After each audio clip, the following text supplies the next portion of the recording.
I'm Ron Miller. I'm a medical malpractice lawyer with Miller & Zoyce in Baltimore. Today I want to talk to you about medication error medical malpractice cases in Maryland. The number of medication errors in this country is stunning. 1.5 million people every year are victims of medication errors. Some studies say as many as 100,000 people die every year in this country from medication errors. As we film this, we're in the midst of that coronavirus shutdown. Can you imagine if 100,000 people in this country die from the coronavirus? It's just crazy how many people we lose from medication errors, yet no one really talks about it. Well, who is making these mistakes?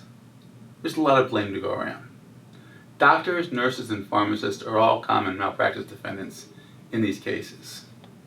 There are 4 general types of medication errors. The first is omission mistakes. This is simply the failure to give or prescribe medication to a patient when they need it. The second is prescribing mistakes.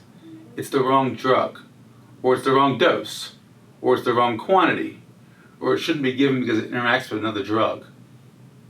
It does not help that so many of these names are the same. But people die every year because doctors and nurses simply don't pay attention to what they're doing. The third is communication errors. Who's writing the script? When does the patient need the medication? Handwriting errors are the most frustrating.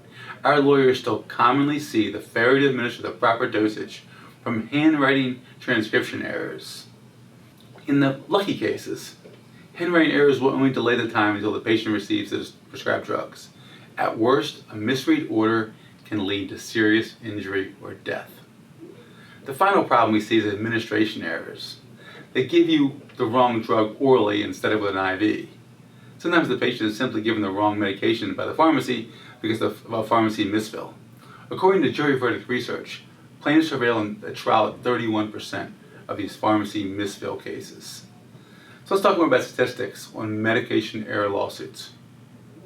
How much money can you expect in a medication error case? It depends on the injuries. I get calls all the time that calling them medication error malpractice would be generous. The doctor or pharmacist made an incredibly stupid error. But when a drunk in a bar takes wild punches and hits no one, there's not a negligence case.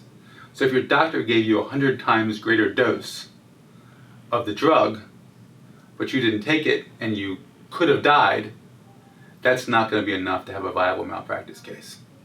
With respect to verdicts, the median verdict in medication error cases is $250,000. But there are a lot of smaller cases that get brought because the negligence is often so extreme. So here's another way to look at it. 60% of medication errors result in a jury verdict over $100,000. Over $1 million, excuse me.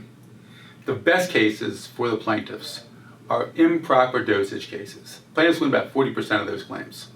This may not sound like much, but medical malpractice cases have a low success rate percentage, in no small part because there's a lot of lawyers bring these cases. They're just not very good.